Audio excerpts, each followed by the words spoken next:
Magandang umaga po sa ating lahat. Narito ang latest weather update ngayong araw ng Martes, July 30, 2024.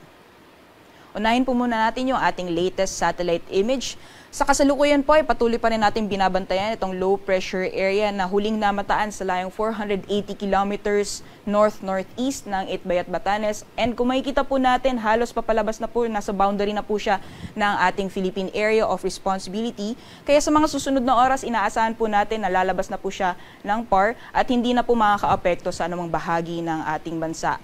Mababa din po yung chance na ito ay magiging isang ganap na bagyo, kaya mahina po yung magiging paghatak niya sa hanging habagat sa mga susunod na araw. Samantalang kung makikita po natin, patuloy pa rin ang epekto ng southwest monsoon o hanging habagat, lalong-lalo na dito sa may kanlurang bahagi ng Luzon. Kaya asahan pa rin po natin na magpapatuloy pa rin yung makulimlim na panahon na may kasamang kalat-kalat mga pugulan, lalong-lalo na po sa areas ng Ilocos Region at Zambales. Samantalang sa nalalabing bahagi po ng ating bansa, kung makikita po natin, wala po tayong namamataan na makakapal na kaulapan na posibleng magdulot na buong araw ng mga pag-ulan sa nalalabing bahagi po ng ating kapuluan.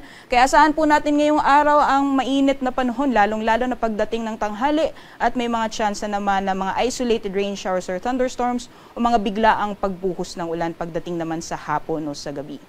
Samantalang sa mga susunod na araw, liban po dito sa binabantayan natin na low pressure area, ay wala na po tayong ibang binabantayan na low pressure area o bagyo sa loob at labas ng ating Philippine Area of Responsibility. Kaya asahan po natin sa mga susunod na araw hanggang sa darating na weekend, magpapatuloy yung mainit na panahon sa malaking bahagi ng ating bansa. Lima na lamang po yung mga tsansa na mga panandalian o mga biglaang buhos ng ulan.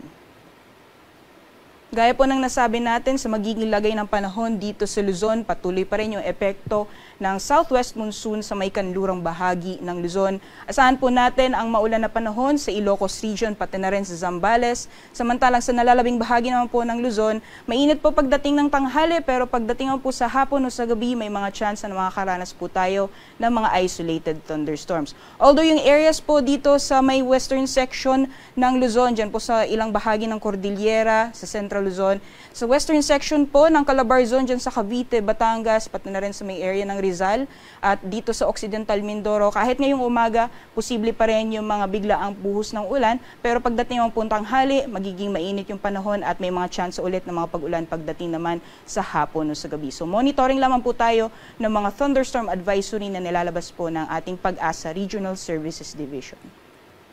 Sa agwat naman po ng temperatura ngayong araw sa mga piling syudad dito sa Luzon, for Lawag, pati na rin sa Tuguegarao, Legazpi at dito po sa Metro Manila, maximum temperatures po natin naaabot ng 32 degrees Celsius, para naman sa Baguio nasa 17 to 22 degrees Celsius at 24 to 31 degrees Celsius naman para sa Tagaytay. Sa nalalabing bahagi naman po ng ating bansa, sa magiging lagay ng panahon ngayong araw, gaya po ng nakita natin sa satellite image kanina, wala po tayong namamataan na mga kapal na kaulapan na posibleng magdulot ng buong araw na mga pag-ulan. Kaya patuloy pa rin po yung mainit na panahon, lalong-lalo na pagdating ng tanghali, at may mga tsansa naman ng mga isolated thunderstorms pagdating naman sa hapon o sa gabi.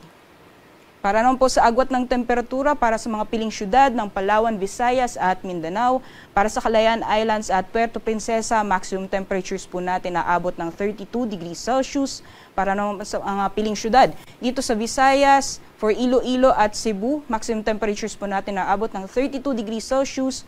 25 or 26 to 31 degrees Celsius naman para sa Tacloban. Dito po sa Cagayan de Oro, maglalaro mula 26 hanggang 32 degrees Celsius. 32 degrees Celsius maximum temperatures din para sa Davao. At para naman sa Zamboanga, agwat ng temperatura ay maglalaro mula 25 to 33 degrees Celsius. Para naman po sa kalagayan ng ating karagatan, wala po tayong gale warning sa ngayon. Banayad hanggang sa katamtaman ng mga pag-alon ang mararanasan sa ating mga karagatan. Kaya malaya pong makakapalaot yung ating mga kababayan na may mga maliit na sakyang pandagat. Ngayong umaga si Haring Araw ay sisikat ng 5:39 AM at lulubog mamayang 6:26 PM. Para sa karagdagang impormasyon, bisitahin lamang po ang aming social media accounts at ang aming website pag-asa.ust.gov.ph. Yan naman po latest mula dito sa Pag-asa Weather Forecasting Center. Ako po si Ria Torres. Magandang umaga po sa ating lahat.